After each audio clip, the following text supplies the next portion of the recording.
I feel like we were both probably, so from you being a Leeds fan, you were probably surprised that I was messaging you, and then on my part I was thinking that's Neville Longbottom who's messaging me. Honestly, I was a big Harry Potter fan growing up. So this is the official Leeds United podcast. I mean, how difficult is that? I mean, that sounds like, you talk about different tactics every game and, okay, it's the Championship, but it's still one of the highest leagues and levels of league in the world. And you're effectively playing out of position a little bit. You're a right back, but you've played at left back many times. But is that difficult for you? Or do you slip into left back just as easy if you were doing it at right back? Because it sounds like some pretty intricate plays that you're trying to mastermind through.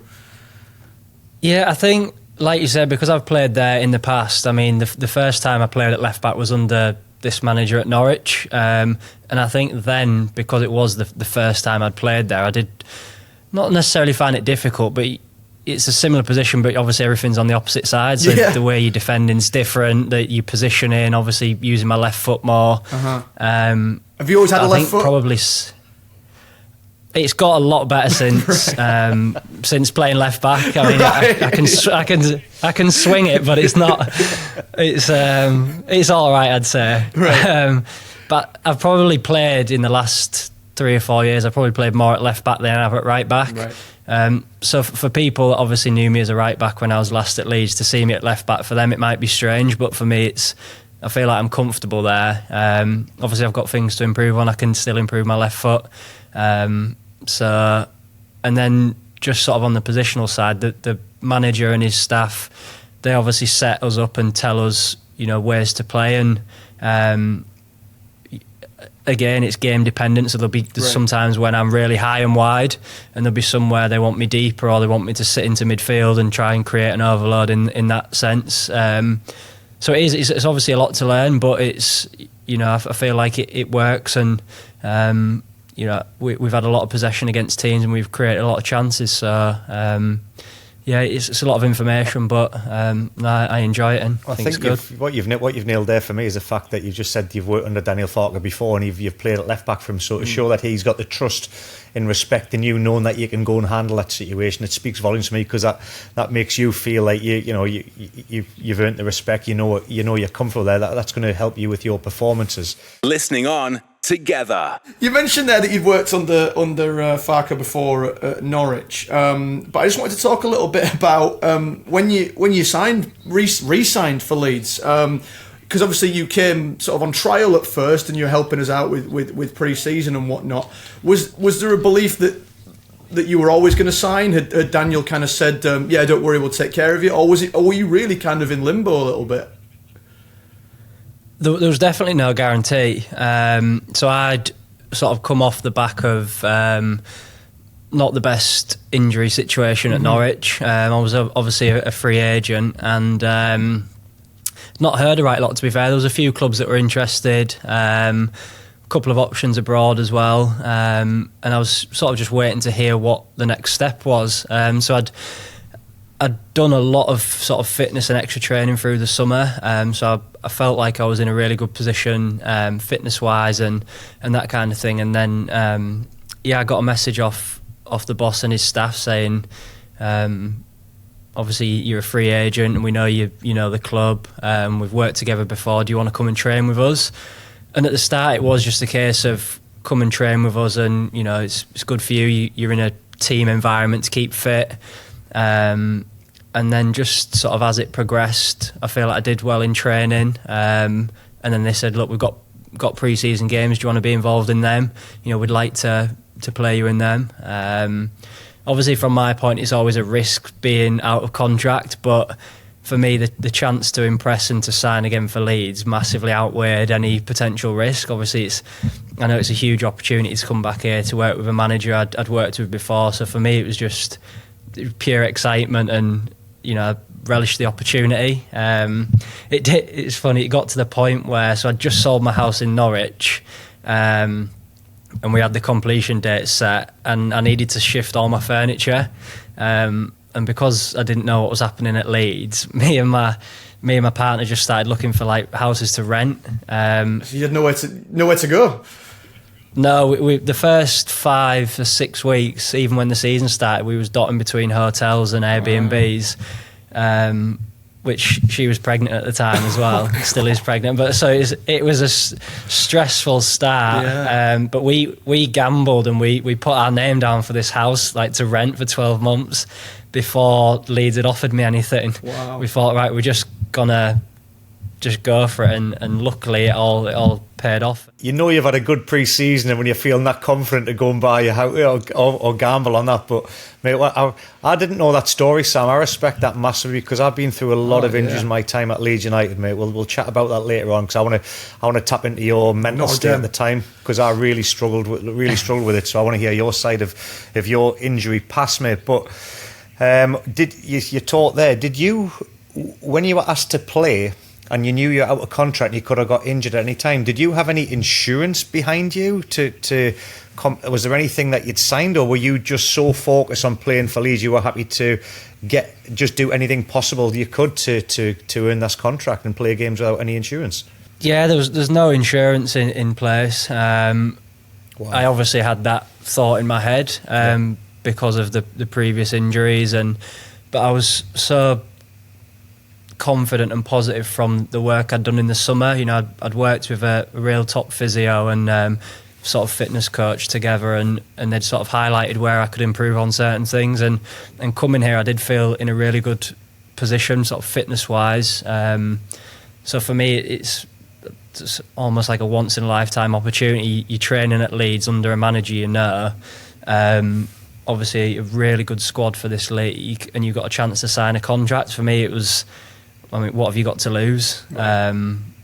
Obviously, looking back, if I'd have got injured, then it's a completely different story because I might not be sat here now. But I mean, I'm glad I went with it and trusted it to go well. And I've got to salute you, and I've got to say on behalf, like I think about players that run the risk of doing a Bosman when they get in the last 6 months of their contract, and you run the risk of like getting injured in that situation.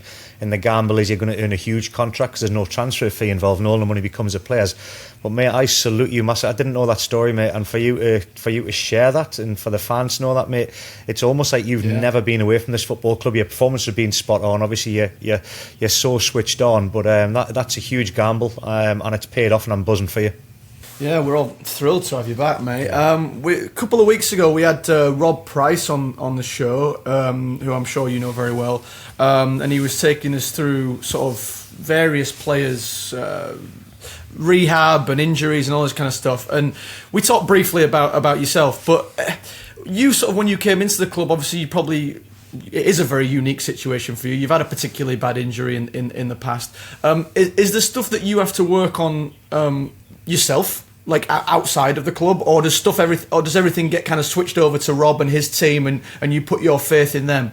A bit of both, to be fair. What I will say is the medical department and the staff here have been so accommodating and helpful since I've arrived. There's a sort of a specialist piece of a kit that I used in the summer. This machine that I do a lot of sort of warming up, stretching, mobility and strength on. And since I've come, they've done everything they can to make sure that's provided. There's a bit of a running joke that, you know, certain away games they bring this machine to, and there's been games where I've been in the corridor using it, and like I said, that they've done everything to make me feel as comfortable as possible. So I am very grateful for that, and it's just a case of doing bits that I've done in the past that I know that work. What is the machine, Sam? What does it do to you? Because I might need it to improve my golf game, lad. It's just one of them reformer Pilates machines.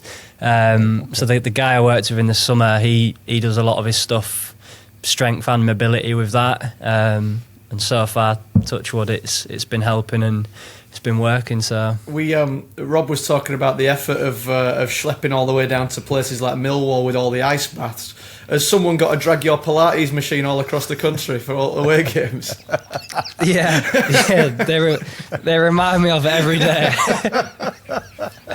But to be fair to them, they bought a portable one, and it turned up with, so there's there's like ropes with handles on, and they bought this one that had like fluffy, it's almost like fluffy handcuffs, and it turned up, and they're like, well, what on earth is this? Now, I have got a few of them Look upstairs. dodgy. But that's for a different podcast. I need it, guys. Oh, absolutely class. Oh man, excellent, Love that, excellent. love Well, I that. appreciate you talking about that, mate. Yeah. Obviously, we've just talked about you being back at the club, but if you don't mind, I'm interested in a morbid kind of way. What was it like when you were first at the club? I mean, because ultimately, what I want to chat to you about, Sam, is the contrast between Leeds United today and Leeds United then. But for maybe some of our more recent fan base, what was it like that era? Under previous owners, I should say, previous Italian owners that we've had. Was that a pretty chaotic time for you and the club when back then? Yeah, I mean, it's completely different to how it is now. I think when you're in it, you don't really necessarily realise until you've been elsewhere. But yeah, I think there was a season where I must have had 6 or 7 managers in one season. Right. Obviously, the squad how it is now, and the structure of the club is so much more stable. I think as well, you could sense on a match day now, I'd say 99% of the time the stadium's sold out, and you really feel that excitement and that energy. Whereas comparing that to when I was previously here, I think there was 2 games I played in the Cup. So I think it was Spurs and Chelsea at home where the ground was sold out, and you really got a sense of like, this is the real Leeds. But other than that, I'm not blaming fans. I mean, we were the 3 seasons I was there, we was a below mid-table team, and we weren't playing attractive football. Right. So just that contrast as well. And yeah, like you say, the difference in managers, and it's just completely different. Okay, well, I mean, you've sort of said there about how the fans and the stadium is different from back then. But what's the feel just in general around the club, like the day to day at Thorpe Arch and stuff? It must be chalk and cheese from those days to now. I mean, the goal is very much back to the Premier League, isn't it? Yeah, like I say, I think when the last 3 seasons when I was first there, we were below mid-table team, so there wasn't that expectation every week, right, that we're going to win, or we're going to expectations on promotion. Whereas now, obviously, the club in the past have had 2-3 years in the Premier League, and we know we've got a strong squad for this league. I think you said earlier the Championship is such a difficult league, and obviously the goal is promotion and the expectation is that, but we're not underestimating the task ahead. You see some crazy results in the Championship every week, but we just need to keep doing our principles, sticking to what we believe in, and hopefully the results follow and we're successful at the end. Lovely. Sam, I've got a question for you, mate. I want to. There's something that when I was doing the research and having a chat with the lads about. I mean, you've got something in common. You thought about retirement, and in the past, I had kind of almost been forced into retirement through injury. And I'm so thankful I had a very good mentor and a guy called Dave Hancock, who was my physio at the time at Leeds United. He taught me out of doing it. He said, mate, stick with me. 15 years in the game, you've still got left in you. It might not be the highest level, blah, blah, blah. And I did. I stuck by him rather than retirement. And I'm delighted that I did, but I had some horrible thought process to go through. So, I think you consider at one stage, do you have more of an appreciation now for the game than you did before that? And does it annoy you when players take the game for granted? Because it used to really, really churn me when players were going, oh, we got to train again, here we go. And I'm thinking, man, we are living the dream. Yeah, I think complacency is a thing that's I wouldn't say normal in football, but when you're injured, you realise how much you're missing it, and then once you're back fit for a month, I mean, I feel like players are quick to moan. We'll admit that ourselves. Like if you got a tough training session or something's not going your way, but then when you actually have that thing to think back on and how you felt during those tough times, I think that makes you appreciate every single session, every single match. And like you say, obviously, I know I'm 30 now, and average career is 35 years of age people retire. So for me, yeah, it's just a case of every single game, every training session, giving everything, and not looking back and thinking, "God, I wish I'd have done more that game," or "I wish I'd have tried a bit harder." Or so I'd like to think that every game I'm absolutely shattered by the end, and I've given everything. Well, if you want to extend your career like I did, I'll have a chat with you, mate. And I'm not trying to get rid of you from Leeds now. I want you to play for Leeds as long as you can. Get back to the Premier League. But I had a massive, because of my injuries, I found it very tough in the winter because I was getting like these arthritis pains in my knees and my ankles. And I made a big decision at the age of 30. I went to Australia, and I found out that I didn't need to warm up as much, and the temperature give me, I reckon, another 4 or 5 years in the game, and I retired at 36 after thinking I was going to be retired at 21. So what I'm basically saying is, mate, there is an opportunity when you're thinking about it again or whatever, go and extend that career in America or in a hot country abroad, and you'll have another 4 or 5 years in it. Do not give the game up, because we miss it so badly. So I'll have a chat with you about that one. I'll mentor you through that, mate. Yeah, I've not heard that, about the hot weather, so I'm interested to hear about that. It made a massive difference to me. But not just yet. We're going to keep you in cold Leeds for a little bit longer yet, I hope. I did say that. I'm not trying to get rid of him. Speaking of mentoring, though, is a question I wanted to ask, because you say you're 30, and it sounds absurd to say you're a senior player, but I mean, that's the nature of the beast. You are one of our probably most senior players. Yeah. You've been through those injuries, you've been through the mental strain that comes with that, you've been through the pressures of Premier League football and long championship campaigns. You've got Archie Gray in the squad, who obviously coming up through the ranks at Leeds as well. Do you feel a degree of I suppose mentorship? Do you feel responsibility? Do you kind of want to take him under your wing a little bit and not prepare him, but just to be there with everything that he's going to be going through right now? Do you know what? I feel like he's very mature for his age. He can be quite childish, which is obviously normal for a 17-year-old. Like, we always have a laugh about him just being an idiot a lot of the time. But I feel like he's not fazed at all by playing for Leeds, and one of the biggest clubs in England, obviously a sold out stadium, and it just doesn't faze him. I think if I could see that he, maybe that side of it was getting on top of him, or he was struggling, definitely I'd be there to put an arm around him and help him out. But I feel like he doesn't need it. He's just, he's a great talent, and he's still young. But no, I think we've got a great group, not just the senior players. I feel like even, the people who are sort of mid-20s are all very mature as well, and he's got a lot of players that are there for if he needs someone to lean on. But like I say, for his age, he's dead mature, and I think he's taking everything in his stride at the minute. I think having a dad that played the game.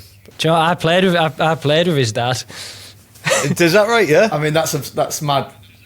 Yeah, when I was last day, his dad was striker, so that makes me feel old. That when I came in playing with his son now. I used to play against Andy's dad in the youth team for Sunderland, so that shows you how old I am. But it's just an ongoing conveyor belt of talent with a great family. So we're talking about his dad. The good news, obviously, for yourself, you've already mentioned it. I do believe that there is a new family member on the way in due course. Is that correct? Yeah, got a little daughter coming in March. Oh, that's the big reveal. The wife's going to kill you for saying that it's going to be a daughter. Congratulations! It's already out. It's already out there, so right. I'm in the clear. Right, congratulations! Good. Congratulations! Did you have a gender reveal? Did you have a big flyover with pink smoke coming out over Ellen Road and all that stuff? Nah, we to be fair, we got quite lucky. It was the same. We found out the same weekend that it was my 30th birthday. So all my friends and my partner's friends, we were together for a meal. So we just kind of did a mini reveal for them, because she's from London, so a lot of our friends don't get over here that often. Right. So while they were here, we did a small one. Yeah, it was nice. It was no more messing around now and having pranks. It's the dad-father figure. He's gonna have to straighten that, mate. Well, congratulations. Time to grow up. I'm curious. This is a question for both of you, actually. Knowing what you know and what you've been through, because obviously you've got kids as well, Bridgie. Would you want your kids to follow in your footsteps and be footballers, or are you like, oh God help them, I hope they never get involved in the game I've been involved in? How is it? How do you view football as a whole? It's a tricky. For me, there's so many highs and good moments, but obviously I feel like, speaking for myself and obviously by the sounds of it, you as well, Michael, the injuries and the lows that come with it. There's been times where I've just thought this is just not worth it. Right. Obviously, players who have an injury-free career and play 40 games a season, it's just pure joy, and I'd say 90% of the time it's positive. On the other hand, there is a dark side to the game which a lot of people won't understand, because they think, oh, you're professional footballer, you're getting paid all this money. It's not something that's spoke about. I think it's every young kid's, or a lot of young kids' dreams to be a footballer, so I think I'd never try and talk them out of that. I'd just support and encourage and be there along the way. But it definitely doesn't come without its downsides as well, is what I'd say. Yeah. Well, I mean, we've just talked about Andy Gray having two kids, like Archie, and then another one coming through the ranks at Leeds United. I mean, to have two kids that are potentially going to be professional footballers is incredible. I would love to have, to have my son and daughter, twin boy and girl, are 16. I'd love them to have been in the football environment. My son, however, was into AFL in Australia, and he plays locally with his teammates. My daughter, she had a little bit of a talent. She came back here and was with Newcastle United development squad. So what I will say, it would be lovely, but I've always said to them, I was very lucky that I got the opportunity to play football after 2 rejections as a kid. We've talked about this before, Matt. Newcastle and Middlesbrough, I got let down, and it made us a lot more resilient, and I think that's what helped me out later on when I did get the injuries, because I always wanted to prove people wrong, like what the coaches had said, you'll never make it. So I always followed my dream, and I had that inspiration from my father, who said follow your dreams. So whatever my kids want to do, I'd love them to be footballers and I'd love them to have a go. The reality is, whatever they want to be and whatever they're into, I'll push them as hard and support them as much as I can to follow their dreams and fulfill it, whatever it is in. So I think that's the way you've got to look at it, because when they were 4 and 5 and I'm pushing them into football and I'm saying, go on, play with the football, and my daughter's kicking me around, my son's going, what do I do with this? And I'm thinking, damn, there's one gone through the net. But yeah, I think it's just about support and mentoring everybody. And ultimately, I mean, you'll both know more than anyone that you can be one injury away from it being all over. I mean, did you have something else in mind at any point, Sam, throughout your well, when you were younger or when you were going through the injuries? Were you like, right, what am I actually realistically going to do now if it was all over? Yeah, when I was sort of in the academy, I was never one of the players who was destined to make the first team. I nearly didn't get my scholarship. It seems so weird for you to say that now. Yeah, you hear it with a lot of players. The first year of my 2-year pro contract as well, I didn't play at all, and I was considering leaving. Right. I got fairly lucky how it happened when Warnock was here. One of the fullbacks got injured for the first team, and I mean, he didn't know who I was. He just said, he said to the goalkeeping coach, go and get me a fullback. So he came and got me, and I came and trained and did really well, and from that moment, that was my first season, basically. Yeah, but you're humble there, because so it was never guaranteed. You said you were lucky, but what you will say, Sam, again, is that you were ready for the opportunity. When you got that opportunity, you took it. That's what people forget. You say you're lucky. You're being very humble there. When you get the opportunity, you've got to take it, and that's the thing that a lot of people and a lot of players miss out on. They're not prepared for the opportunity when it comes. Yeah, it's a good point, to be fair.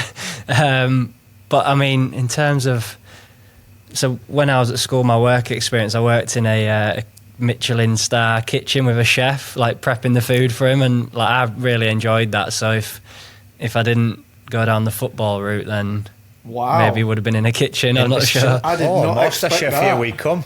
Yeah, well, Matt's a man of fine dining, living in America and being I'm a real connoisseur. He's a real connoisseur. And I've got to ask you, Sam. Right, going on that, what you're saying there about Sheffield, we'll come back to that because you know that a different kind of whites. That'd be interesting. It would be, wouldn't it? I've played for Leeds United. You know, I'm a has-been. This man, I've heard you were a big fan of Matt back in the day, and I do believe that you've got an autograph. Yeah, is that right? Yeah, signed Neville Longbottom. I don't actually know how. I don't even know how he's got it. I gave him to everyone in Leeds. I was like, "You want one? You can have one." Were you not communicating via Twitter with each other, and there was tickets exchange, and then there was a signed autograph and stuff like that? I'm curious, man. Come on.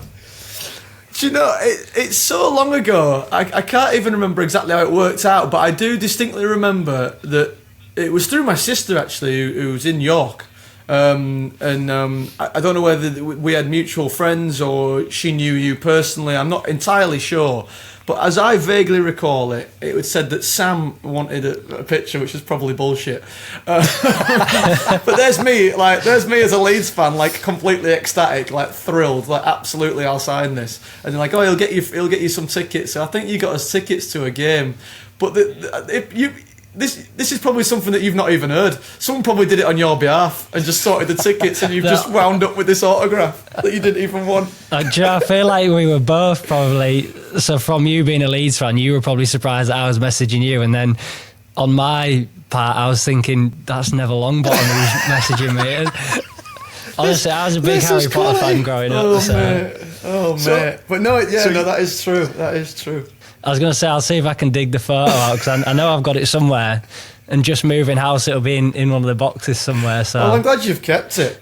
I'll tucked away in a box, Matt. Did you hear what he said there? He'll get it out of a box that's got cobwebs on it. If he can find it. Well, my daughter was more impressed, Sam, that I was so happy that I was doing the Leeds United podcast, right? And Sadie was like, oh, right, what does that mean? I said, well, we'll get to talk to the players and have a chat about it. She went, and who are you doing that with? And I said, oh, Matt Lewis. She went, that's Neville Longbottom, isn't it? She was so impressed about Harry Potter rather than Leeds United. So I've got to brainwash her and get her supporting the Mighty Whites. Well, I've changed a lot since back then, Sam, and you look exactly the bloody same. I've got a note on here, and I don't know if it was written by Bridgie or by my producer, but they want to know what do you do to maintain this youthful look that you look the same 10 years later? What is it? What's the secret? Benjamin so many people have said that since I've come back. They said you've not aged at all. I don't know, to be fair. I mean, I haven't got a beard, which I think adds, obviously, makes you look older. But yeah, there's nothing in particular. No special skincare regime every morning. I'm going to read out the quote that is on here. Would you rather have a youthful body in a haggard face like Bridgie, or would you rather have a youthful face in a haggard body like Bridgie? So basically, I'm haggard both ways, all right?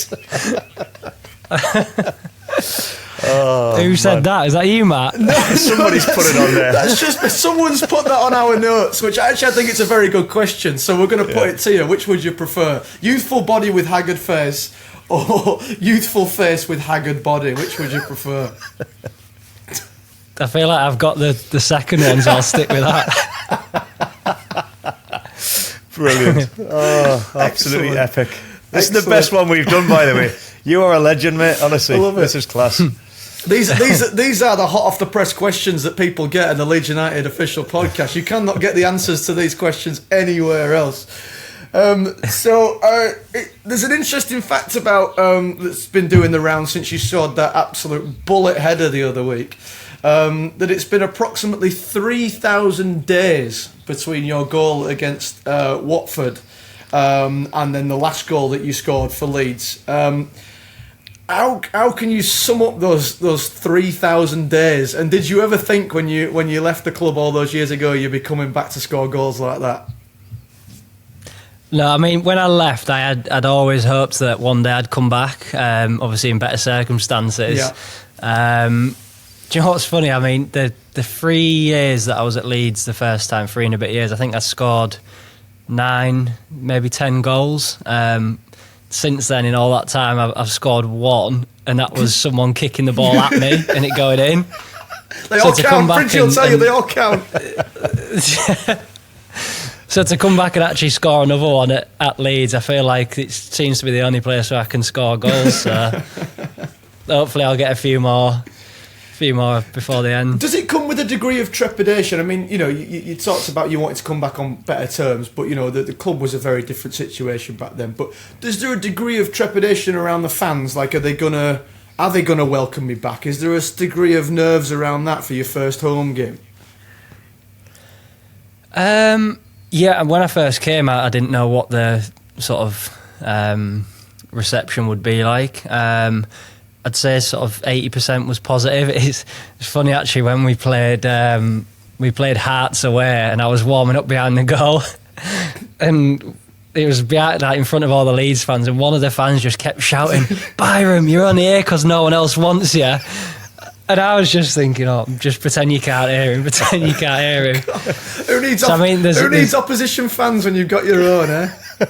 Yeah, but obviously leaving the club, I didn't expect everyone to understand it. Right. But since I've been here, I'd like to say that most people have been positive, and there's been a ton of fans in person and online that have said, we're really glad that you're back and we're really happy you're here. So. Yeah, for me that's enough to. Fans were a fickle bunch, and ultimately, if you play well, everyone comes on side, don't they? And you've done that, and then some, mate. You really have. Yeah, I feel like you're only as good as your last game. So for me, it's you just got to keep doing your best and keep performing, and hopefully that limits the amount of abuse you get. I love it how you pretended that you couldn't hear the fans, but we both know that we hear every single word. And I love it when I hear players getting interviewed. "Oh no, I couldn't really hear the fans. Yeah, what a load of rubbish." We hear everything. There's a few things that I've been called in my time that I can't repeat on this podcast, and you pretend it doesn't hurt, but some of them get to you, man. Absolutely get to you. I don't suppose you had any grief from last night, did you, with the gold jacket? Oh, you horrible man! You horrible man! Who's put you up to this? Wow. Yes. All right. Do you know what it is? The media department. Yeah. He got a hole in one yesterday, Sam. Right, on his golf course. So then he thought he was shooting McGavin wearing his gold jacket on TV. That's exactly what it was, man. You'll not remember, Sam. It's a good luck charm now, I've heard. I'll see. I'm not sure if you'll remember this, but there was a programme back in the day called Heidi High. And it was basically a camping programme where they'd wear these yellow gold jackets. And honestly, I was literally on LUTV for 30 seconds, and all I got was about 20 messages on here going, "Heidi hi, Heidi ho." I've been absolutely abused, mate. And speaking of which, I'll ask you this question before we obviously let you go, because it's something that has stuck with me my whole career. You've mentioned my dress sense there, all right? In the programmes, we always used to do a thing, and at every club I was at, it was that thing: who is the worst dressed man at this football club? And I won it at every single club. Now, it's not something I'm proud of, but I call it. I've got a quite unique taste. All right. So, who is the worst dressed man at Leeds United at this moment in time? Oh, because I've seen some rascal gear when they come out the cars. Actually, yeah, I was struggling there, but. Jorginho Rutter's got some rascal. Yeah, is that the one who you see? I thought he had his pyjamas on. I thought he'd come his PJs. I was just looking for his Cupaholics or something. What is he dressed as? I feel like the style these days, it's crazy. I mean, some of them can pull it off, but just imagining me in some of that stuff, I think no chance. Stick to what we know. You're going to become a dad, so you're going to have to dress a lot more mature as well, mate. Yeah. I would like to see it one day, though. I can just imagine you and Coops coming in some of that gear. I'd really enjoy that. Oh, no, imagine. This is the official Leeds United podcast.